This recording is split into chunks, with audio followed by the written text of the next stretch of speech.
Okay, welcome everybody to today's webinar. This is Maria Blaise Costello. Thank you all for joining us today on what will be a very informative webinar. Today's topic is Solar Maps as Tools for Advancing Solar Energy, and it is being hosted today by Warren Leon. And before we begin, I'd just like to go over a quick housekeeping slide with everybody. So today all of our participants will be in listen-only mode, so we will not be able to hear you throughout the broadcast.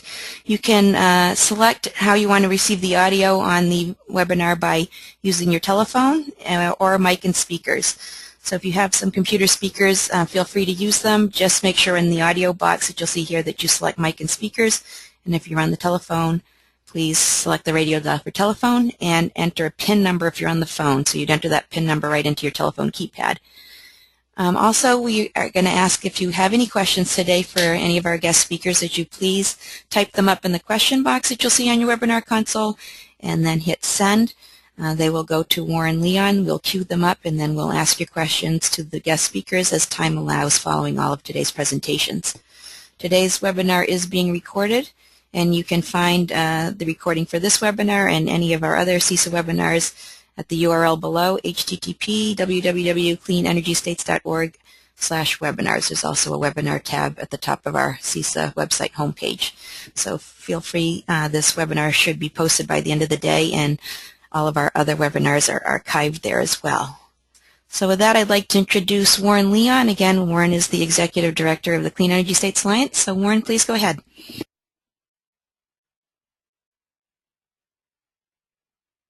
And Warren, I think you'll have to unmute. Hi, Maria. Thank you very much. Thanks all of you for coming today. Would it be possible to advance the slide? Before I tell you about the webinar, I wanted to say a few things about the Clean Energy States Alliance. Sorry, we're at... Can you go back a couple slides? Yeah, sorry about that, Warren. I had, just for everyone to see, I didn't have these showing at the time, but this is what your console looks like, again, with the audio modes in the question box, so please enter them in there. And then here's our About CISA slide. Sorry about that, Warren. I just want to make sure folks knew that the Clean Energy States Alliance is a national nonprofit organization, and we work to implement smart clean energy policies, programs, technology innovation, and financing tools. We do this primarily at the state level, and at the core of our organization is a national network of public agencies that are individually and collectively working to advance clean energy. And today, for this topic of solar maps, we're going to learn about two really very interesting and important and path-breaking solar mapping projects. One that's been done in the city of New York and one that's been done in the District of Columbia. Our two speakers are going to be Tria, University Director of Sustainability at the City University of New York, and Emil King, Policy Analyst in the Energy Administration Division at the District of Columbia's Department of the Environment. Each one of them will give their talks, and then we'll leave time at the end for your questions. Let me introduce Tria while we get her slides up. She's going to be the first speaker. As I mentioned, she's University Director of Sustainability for the City University of New York, and since 2007, on behalf of the city, she's led the development and implementation of many U.S. DOE-funded solar programs, including the Solar Map. It's led collectively to a tenfold increase in solar capacity and the quadrupling of installation companies in the city. The current focus of her work is on Smart New York, which addresses soft balance of system costs in the city and includes plans to expand the program throughout the state of New York. In addition, Tria assists the City University's 24 institutions of higher education to meet the goal of reducing their collective carbon footprint by 30% by the year 2017. She previously served as director of the Office of Environmental Business Services for Empire State Development Corporation, and she has a JD degree from Brooklyn Law School. And with that, let me turn things over to Tria. Thank you, Warren, and thank you very much for organizing this. I think it's great to be getting more dialogue about the solar maps that are popping up across the country and their importance in helping to move the solar marketplace. So as Warren said, I'm the University Director of Sustainability at CUNY, and for those of you who don't know us, we're 24 colleges across the city of New York with about 500,000 students, and we ourselves are 1% of the city's electrical load. So we take it seriously ourselves and want to do what we can to try to move the energy bar as best we can.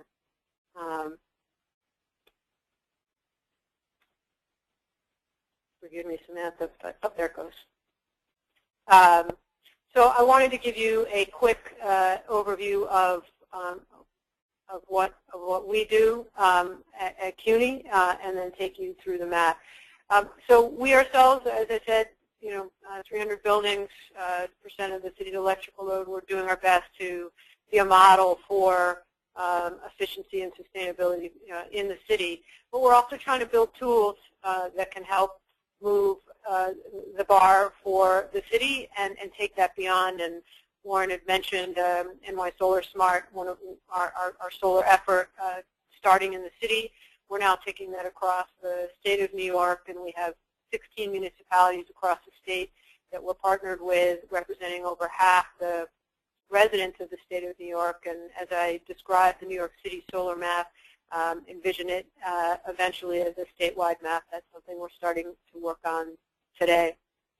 And eventually, as we build all these tools, we want to use them to support economic development more broadly across the state and share that across the country where we can.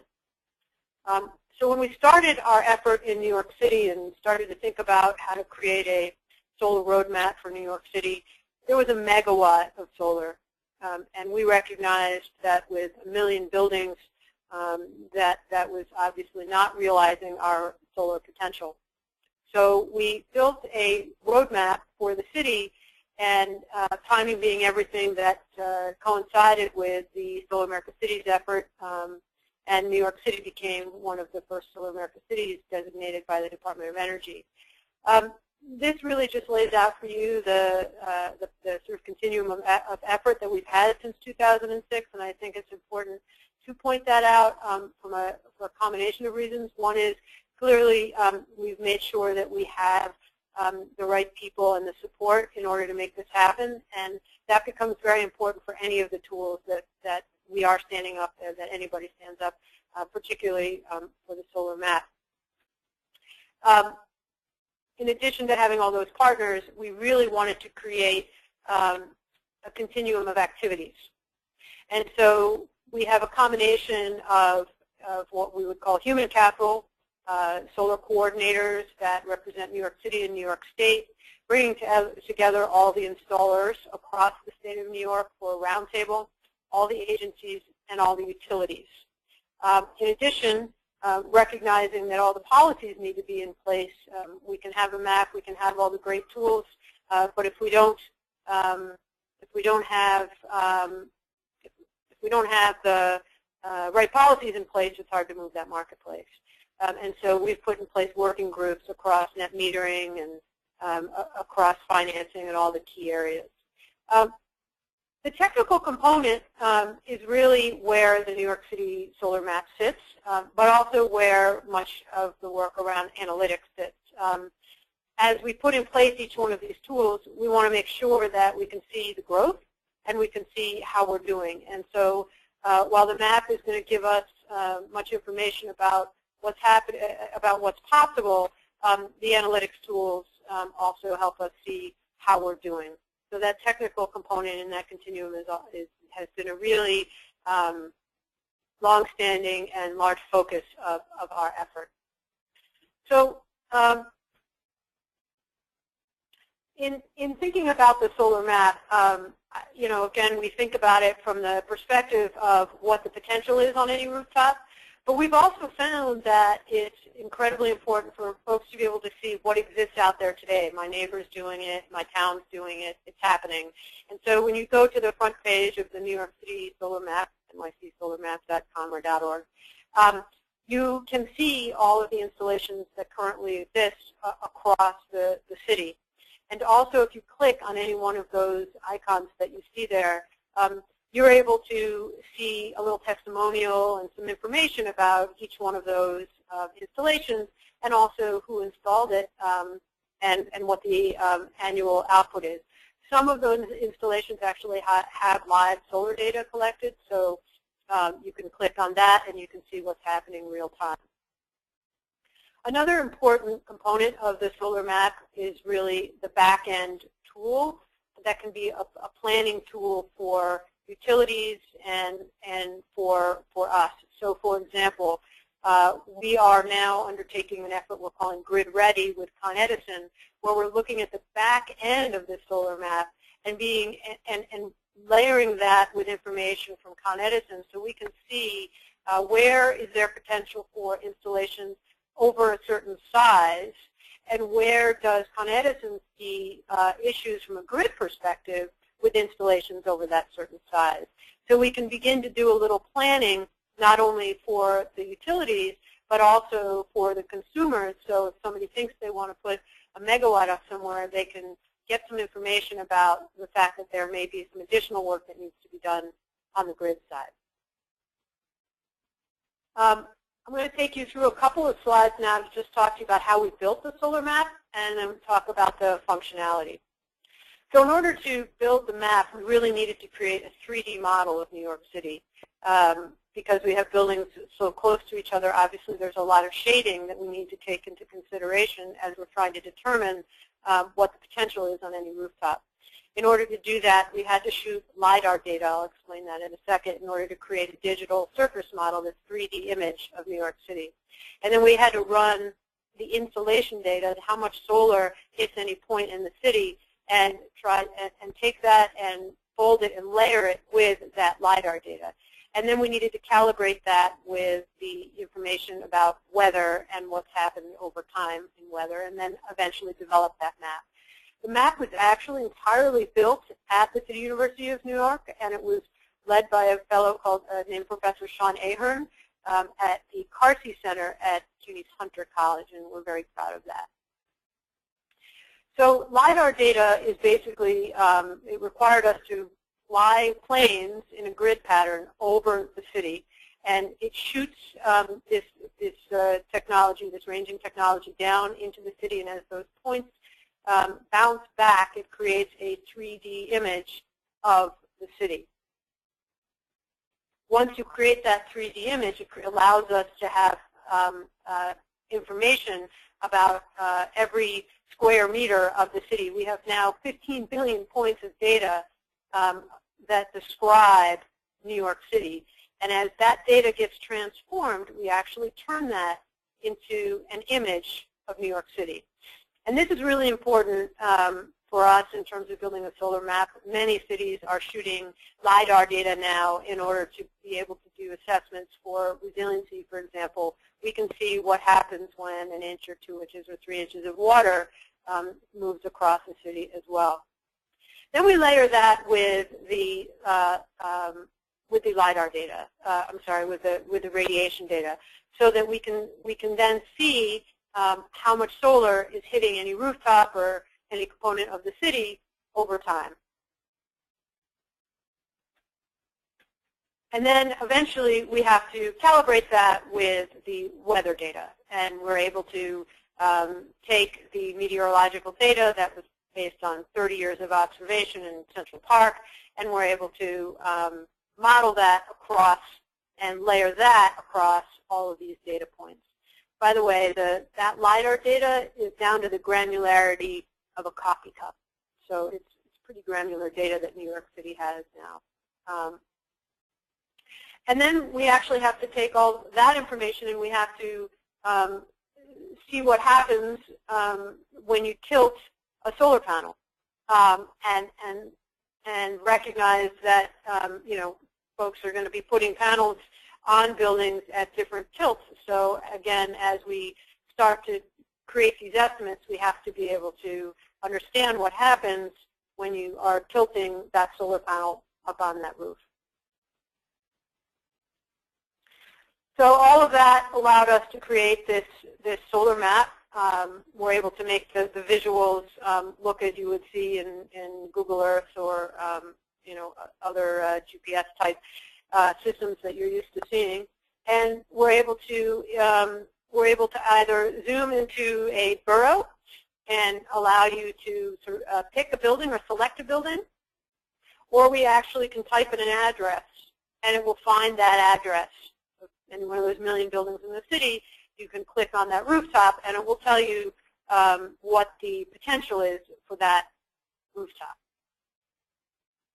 And we thought it would be good to equate that to carbon emissions and to the equivalent of planting trees as well.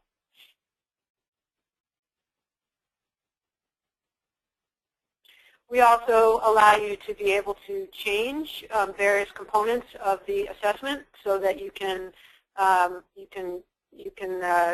change the size of that system, and it will calculate for you your output month by month, similar to what many of you have seen on PV Watts.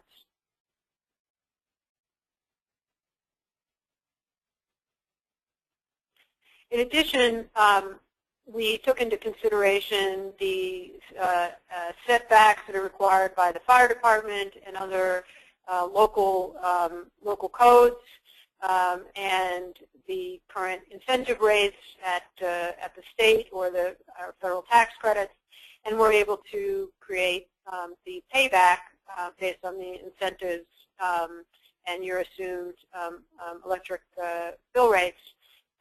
And create an output calculator as to what your net cash flow is and what your payback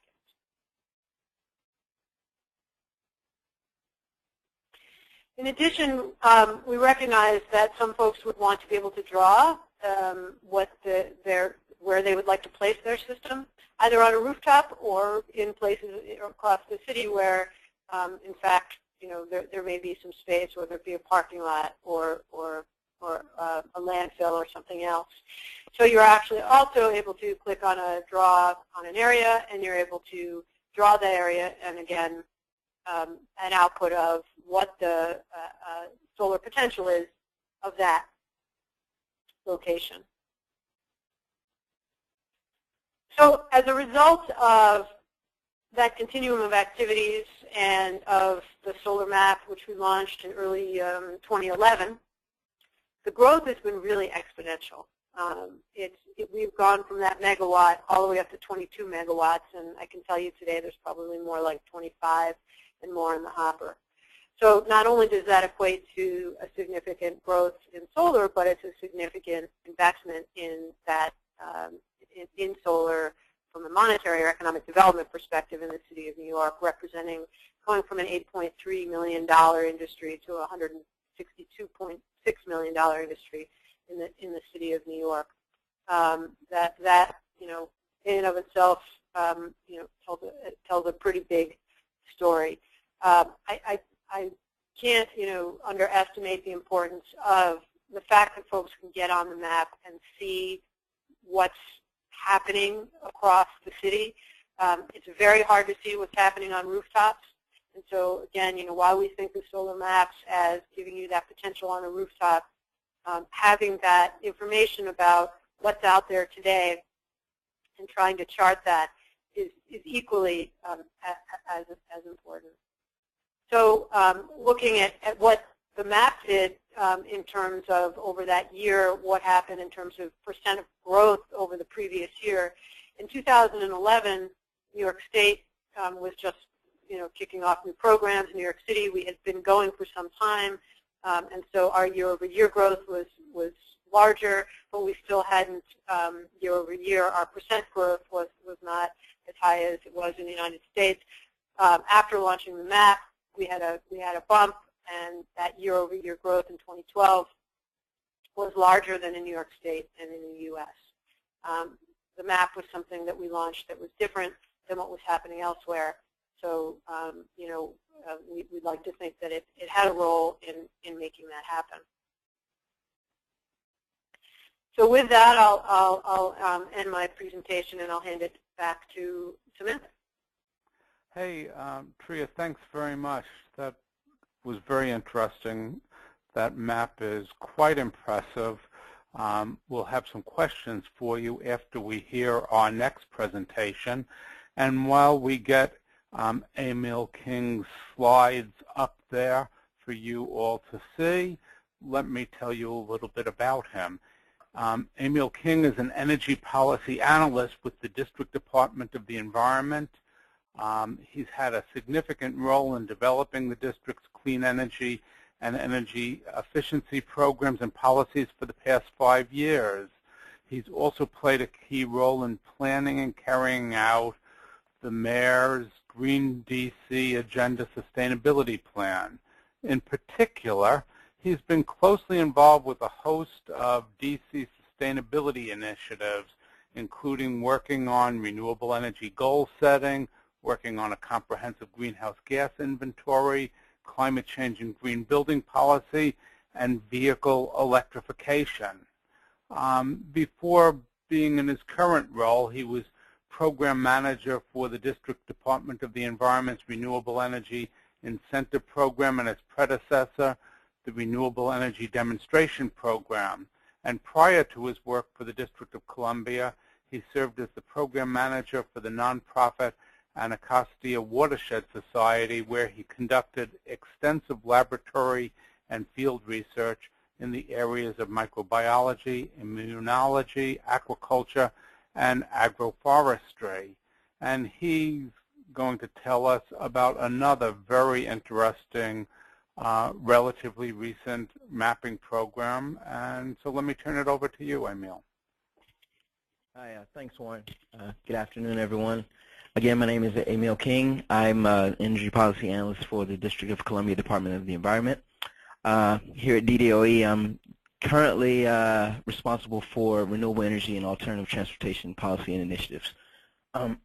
So today I'll be discussing the district solar map, the origins of this project, and its role in expanding solar access. Let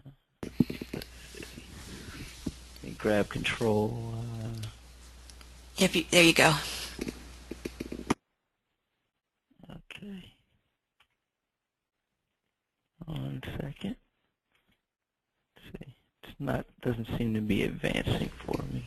And you're clicking the down arrow on your keyboard? Yeah. Yeah. All right. Let me move that. Double click on the slides again one more time, Emil, and just see what happens. There you go. All right. Here we are. Sorry about that. Okay. So as with any map, solar mapping in general and solar mapping in DC begins with understanding the existing landscape. So today I'll quickly provide an overview of the context of this project. First, we'll look at how we're leveraging existing energy sustainability initiatives, because solar exists within a variety of other contexts. Then we'll explore some of the primary solar policy drivers that created an opportunity for us to move in this direction. And finally, an overview and more specific details on our solar mapping project. So first, a little bit about DC. And to back up briefly, DDOE is responsible for the district's environmental and energy policy and programs. We work in concert with our sister agencies. For starters, the district is currently #1 in per capita Energy Star rated buildings, and that's important because our strong building laws and energy benchmarking program for commercial buildings have led to a lot of interest in Energy Star rating, which translates directly into gaining an understanding of energy usage and making reductions where possible. So before you're going solar, you're thinking about efficiency. Of note here for anyone that's in the area, we have a deadline coming up of April 1st for benchmarking of buildings over 50,000 square feet. gross. And they must report that data to us very shortly. So quick plug for that program. We are first in our per capita LEED certified projects among cities over 500,000 large cities. And many of the LEED buildings have solar, but many more do not, and so we want to change that. Okay. First, among U.S. cities and citywide green power usage, it's over 1 billion kilowatt hours purchased annually, about 12% of our total usage. Sorry, my slides seem to be jumping by themselves. At present, our green power normally comes in the form of purchasing RECs, from a wind farm located elsewhere, but we're really striving to increase the number of local customers that are either generating saleable solar RECs or on-site green power for their own needs. Emil, hang on just a second. Let me just see what's going on here. I think you might have hit a play button by accident. Let me just take control back here. And okay, so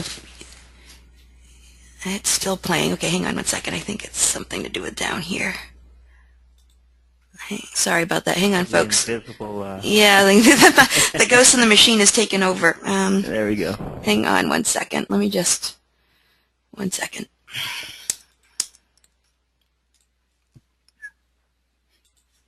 Hang on, everyone. Okay, now let's see. Now, Emil, just double-click on the center of the screen to get control back. Okay, and did you advance that, or is it doing it itself again? I did. Okay. Okay, here we go. I think we're good now. Okay. Sorry, I'm sure I did that. Yeah, so solar density among states, and we all know that D.C. is not yet a state, but we function as one in many instances. So we like being ranked as both cities and states. It's kind of fun. We only have about 10.3 megawatts of solar capacity within our 68 square miles that's registered through our Public Service Commission. But that's pretty dense, about 66 kilowatts per square mile. So in looking at this this attribute, we also have to explore, the fact that we have over 800,000 square feet of green roofs. So any initiative that we do that seeks to increase either solar and or green roofs must operate in tandem. So that's another reason to have a solar map. And because this solar density will only increase through falling equipment prices and a population that's learning more about solar every day and supporting legislation, we have to, again, think about how all of these activities can work in concert. So our legislation that essentially made this the case is primarily the Distributed Generation Amendment Act, which results in a 625% increase in the solar carve-out of our RPS. And our solar systems must be in D.C. proper, or on a distribution feeder serving the district, which is essentially going out into our Maryland suburbs. That created a very strong SREC program, which improves the economics of solar in the city, and we can obviously see there how a map would increase the viability of projects. So a few solar policy drivers, also important to mention in the context of what created this landscape. We had an RPS, we have a Green Building Act, which looks at building efficiency and building codes. A Clean Affordable Energy Act supported incentives. Sustainable DC Act is what is driving a lot of our activities at this point. Distributed Generation Amendment increased the solar carve-out for the RPS. And then most recently, as of October of last year, the Community Renewables Energy Act, which seeks to expand solar access through community-owned systems. Within the context of sustainable DC, our major goal is just in one generation to make the district the healthiest, greenest, most livable city in the U.S. So everything that we're doing in a solar, energy, et cetera, context is driven by our sustainable DC plan. Just a little cover of that. And quickly here, so within the 32 goals and 31 targets and 143 actions, there are 4 primary challenges and 7 solutions. And if you take a look at those and think about it, you can see how solar fits quite well into just about every area. So all of our solar activities must match up or have some benefits that can be shown in each of the challenge and solution areas. So to quickly highlight some things in the energy section, one of the goals is to increase the proportion of energy sourced from renewables. And the target there is by 2032 increase our renewable energy use to 50%. We're currently at a little over 12%. That could come through green power purchasing and or on-site generation. And the focus here obviously in this presentation is for on-site generation.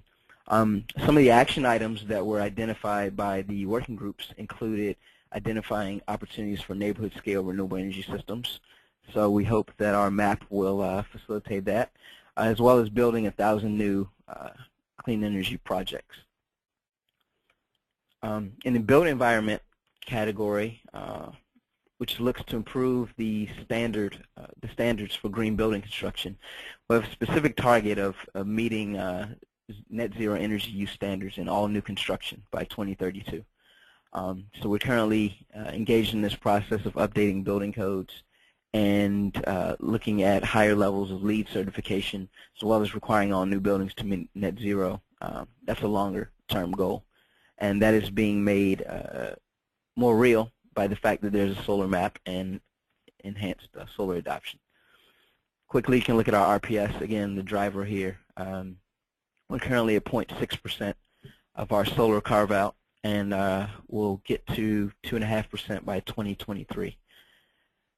Which creates a problem because we only have 1,000 solar systems, give or take, and that capacity, again, is 10.3 megawatts. Our total capacity is about 30 megawatts. Most of that is outside of the district, but we have a very strong SREG market, about $480. So that is driving a lot of that demand. So as you can see, we have a huge deficit that needs to be addressed. The bottom line is current capacity, and the top line is what's needed for RPS. Another thing to note here is that our RPS is supported or supports through the alternative compliance payments, our solar initiatives going forward. It's what's called a Renewable Energy Development Fund. So now onto the map, we can see our citywide PV distribution. This is the map that was created for us by a company spun out of a project at MIT called the MapDwell project. And we see the solar systems that are currently installed identified by the white dots, and our goal here is to fill this map up with as many white dots as possible. So because we had clear goals and targets, and we had supporting legislation and various avenues for funding, as well as knowledge of a lot of other solar maps, including our own older map, we decided it was time to pick a new one using the best features of everyone's, including New York's great map that Tria just discussed. And so we felt that this was a pretty good off-the-shelf option for folks that didn't want to go through that process like we did the first time. So when we were talking to MapDwell, we were actually looking for a new map vendor, and they happened to have done a mock-up of the DuPont Circle section of DC, and asked us if we wanted to expand that map to cover the entire city. So it was kind of a just happenstance that we connected at the right time. This was last summer, and found that we had matching goals in a lot of areas. We have to support the mayor's Sustainable DC goals. We wanted to map all of the existing PV installations, provide a resource to the public that would allow them to analyze their own solar potential lot by lot.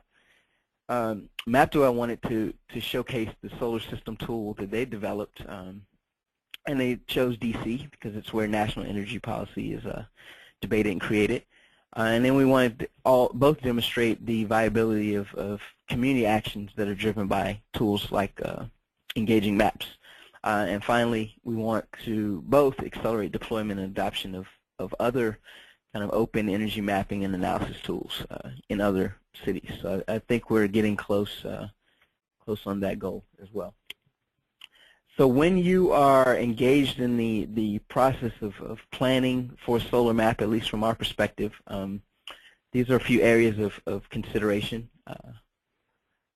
The MapDwell business model revolves around a sponsorship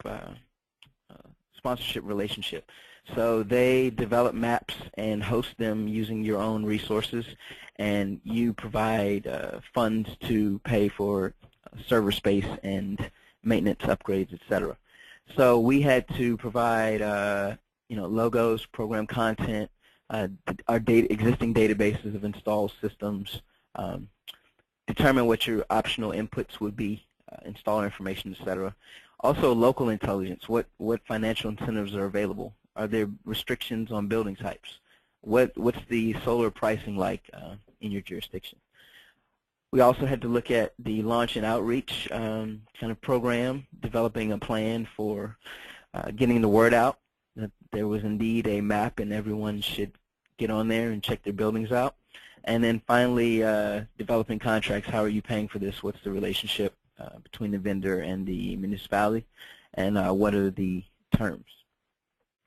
So in a nutshell, MapDwell's role was to develop the solar potential data using their own proprietary algorithms and to deliver those through us through a visualization that results in the solar system tool.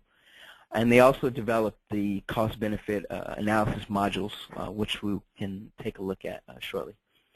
Our role was to provide the underlying input data sets, content, and imagery. And by imagery, we're talking about the base layer maps, images that are collected from Google and other satellite providers, and also the LiDAR data. I'm very appreciative for Tria kind of going into the details of how LiDAR is collected. We'd already had a LiDAR data set, and it was recently upgraded, and so it was very easy to pass it on along to MapDwell to develop their analysis. So getting a little bit into the map in greater detail, on the bottom right you can see the sponsor logo, and when you click on that, it brings up additional information, some very basic statistics that may be helpful overall. What's the overall PV capacity that the map has determined is possible for the location? Production potential per year. The number of systems that have been uploaded. Here we have about 7, and we're working on getting to that 10 number. Total number of buildings, etc. So that's where that goes on the map itself. A couple of selected map features that I wanted to highlight. In the center, we can see install systems. So when you have, there's a radio button for sharing your system, and that results in the small white dots that show where systems are. When you click on that, you can see some very basic information. You can also upload videos and photographs, much like the New York map. To the left, we can see the tab that allows you to enter an address, and it gives you the basic output assumptions, system size, cost to owner, yearly revenue, simple payback, environmental benefits. And you can go also into greater detail with some of the tabs below that, financial benefits, environmental. You can also adjust these sliders to change your system size, panel efficiency, etc. To the bottom right, you can see the White House highlighted. A lot of people have used this tool for many interesting uses. Folks have replaced solar modules with council members. People are looking at where communities, solar projects may be developed. People have looked at iconic structures in the district just to see what the viability is for that. And lastly, here we have the Solar Electric Potential Report, which is output in PDF, and that can be emailed to an installer or shared with friends via social media. And it gives all of the pertinent information right there on one page. And we can see now that the solar map can obviously help reduce soft costs throughout the solar sales cycle. For example, it shows you where installers can and should target outreach efforts. They can overlay that information over their existing data sets, such as number of projects supported through bulk purchase programs. We have ward solar cooperatives in each of our wards that are involved with those activities, and they're using this tool to see where they want to target outreach. Installers could see where competitors have already been, because it shows you the installer for different projects, see if they want to focus on that area or move somewhere else. And we're looking to integrate this with other city agencies, with the GIS systems, including our Department of General Services, our permitting and zoning offices, as well as fire and EMS. A lot of functionality is possible with these tools. And so once community solar is off and running, we envision that solar developers will use it to develop their outreach strategies as well. So we've had quite a bit of interest in our map. We only launched in December of last year, so we don't have a lot of data yet on the on how the map has possibly moved the market. We hope to have some of those numbers by this summer after the installation season has begun. But we've had a lot of interest, a couple hundred site hits per week.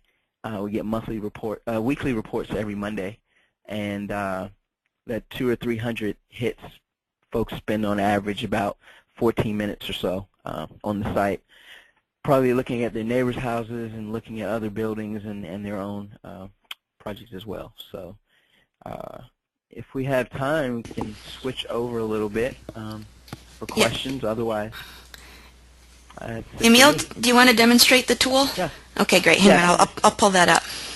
Okay.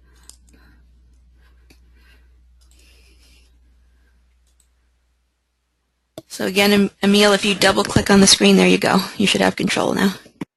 Okay.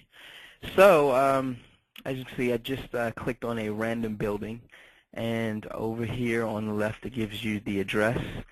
It tells you that this is the recommended system size of 80 kilowatts, and you can change that up or down if you so desire. I clicked on a parking lot, but this is actually a building now, so maybe we should try another building. So it's fairly responsive if there's not a lot of traffic, and it gives you all the pertinent information. You can change the dollar per watt. Here we're using $4.32, which is editable by the person using it. You see the tax credits are already included. Monthly revenues, including the SREC value, is very important. That can also be changed as well. Here we see the investment numbers, simple payback, net present value, internal rate of return, etc. A payment calculator if you were to look at procuring a loan for such a project. Some of the technical aspects, including your total roof area, how much area the PV system would take up, system size. Here you can change your panel efficiency for some of the newer modules that are being installed. And lastly, we have the environmental benefits, essentially output in carbon and translating that into air conditioning hours, driving miles, flying miles, etc. You can also draw polygons if you wanted to use only a portion of your building, so a rooftop. This is a very important feature to be learned from other maps, and it will give you similar numbers for that area. You can also increase the opacity if you wanted to zoom out and look at the best solar sites, which ones are most optimal, which are brighter yellow. You can zoom in. Typical map features. Here are map stats, an about section, which talks about our solar initiatives, and and also has a resource section, which allows for email updates and a few steps for going solar, including links to our cooperatives, our DOE Sunshot Roadmap, etc. So fairly straightforward. We are currently discussing with MapDwell opportunities for updating this map, including energy intensity areas and overlaying with utility substations and feeder lines, although that has a bit of a security implication, especially for the district. Our Department of General Services is looking at integrating their building facilities management tools into this resource as well. MapDwell is considering solar thermal modules and other environmental technologies that rely upon LiDAR inputs, and so we're very happy to be engaged with them in developing that process. So the long and short is, sorry. I bet you probably need to finish up because there are a number of questions that I want to make sure we can ask you. Okay, fair enough. That's it for me. Great. Hey, well, that's great, and it's clear that in both the case of the district and New York City, you've produced impressive and innovative mapping tools, but on top of that, you have in both cities very exciting and important programs in place to advance solar and clean energy generally.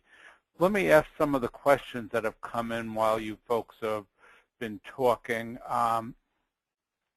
I think when Emil was speaking, it was relatively clear that all this information on the map that he showed is accessible to anyone in the public who wants to get it.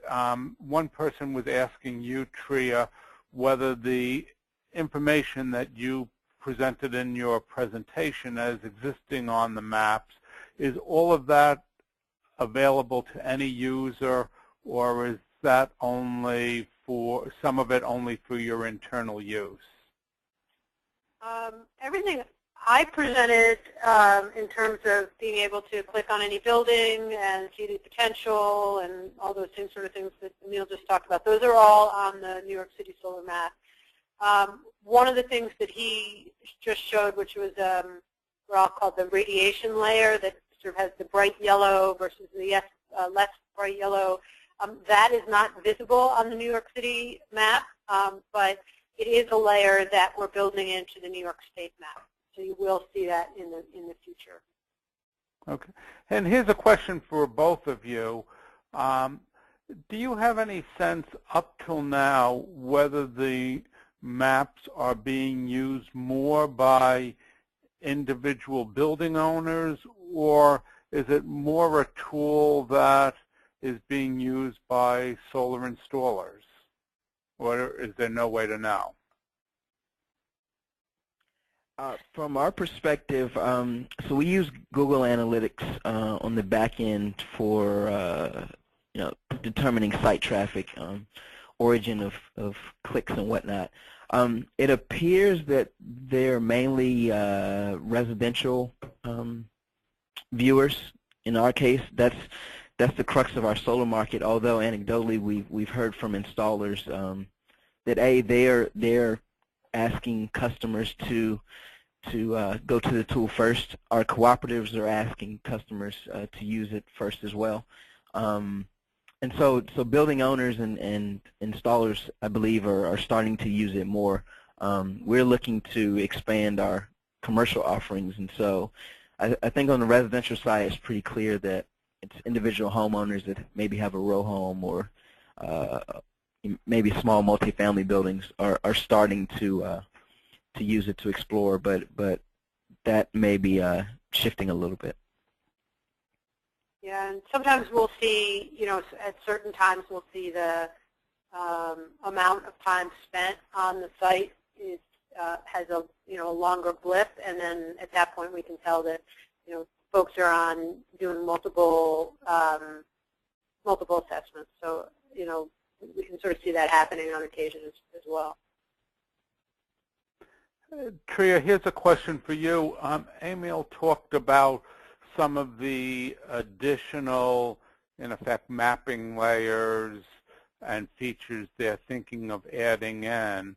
Are you thinking of adding additional functionality to the map or additional technologies? One listener on the call was asking, have you thought of adding things in like where the sites for electric vehicle charging stations? Yeah, we very much would like to do that. Solar thermal as well. We do have some existing solar thermal systems already listed on the site, but we have spent some time talking to NREL and with others about ways we might be able to layer in different, the ability to assess different technologies and make it usable for that as well. So yeah, we're thinking along the very same lines. And here's a question about the DC map, and this person writes, how exactly will DC employ mapping to identify the places where it makes most sense to install and operate neighborhood-scale renewable energy systems? Are you using it at all for that purpose, given the community solar legislation that's in place there? Right. So that's, I guess, the big topic as of late, and we're exploring ways to leverage the map to assist developers in finding locations. Obviously, they can find warehouses at this point, but that can only go so far. So one of the most important conversations is with our utility. We have a single utility, and we're working with them to determine how we can safely and effectively overlay their interconnection maps with this tool, or provide some way to do that securely, so that real developers can come in and actually request assessments on different sites that they might want to do an interconnection study on, as opposed to having that available to the general public.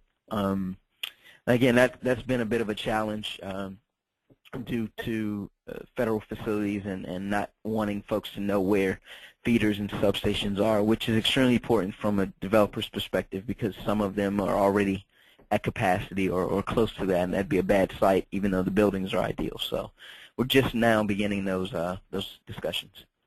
Good, thank you. And sorry. That's the project I was sort of explaining earlier that we're beginning to look at with Con Edison as well. Well, no, that's great that both cities are looking at that issue and trying to find sites for larger scale systems. Here's another question for both of you. I don't know if you'll know the answer to this, but this listener has written in, I've seen on the websites of various installers that they have maps that seem to do similar things to your two maps. Do you know how the maps on the sites of installation companies compare to the city maps that use LiDAR data? If you don't have the LiDAR data, you can't take into consideration shading. So, you can make some assumptions about by using the square foot estimate, but you can't take into consideration shading, because the LiDAR data is what will allow you to build that 3D image that allows you to see what's happening as time goes by to the sun as it moves across your rooftop in comparison to all the other things that are around that rooftop. So you need the LiDAR data in order to have that level of granularity.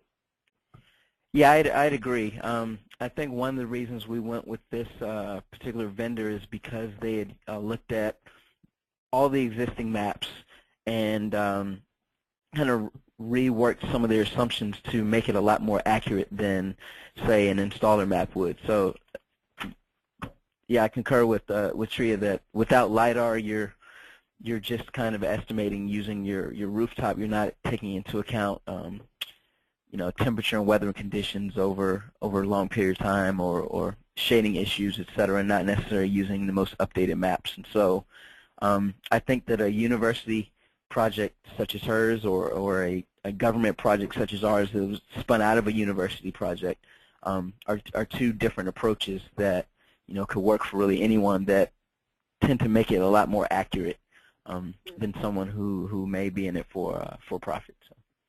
Good. Okay, thanks. Here's a question for both or either of you. Do either of your maps take into consideration building structural limitations, particularly on flat commercial roofs where you need to deal with dead load and wind loading? Do your maps take that into consideration, and is there any way, if they don't, that could be included? Ours does not, but we do have the data sets it's pulling from have building age, and that's one thing our general services department is looking at. It's pretty difficult to determine structural capacity and loads, et cetera, without going to the building. So that I don't know of any map that does that. Yeah, I don't know how you would do it either. We've struggled with that as well. You could get roof type, and you can get roof age, and that'll tell you a few things, but it's not going to really tell you the structural. Yeah. So we have a disclaimer that I believe goes into a little bit of detail about that. At the end of the day, you still need a site assessment to confirm what you've just analyzed. And have either of you thought about partnering with real estate agencies as a part of residential commercial property valuation, and getting the real estate agencies to feature information about the solar potential of buildings they're dealing with?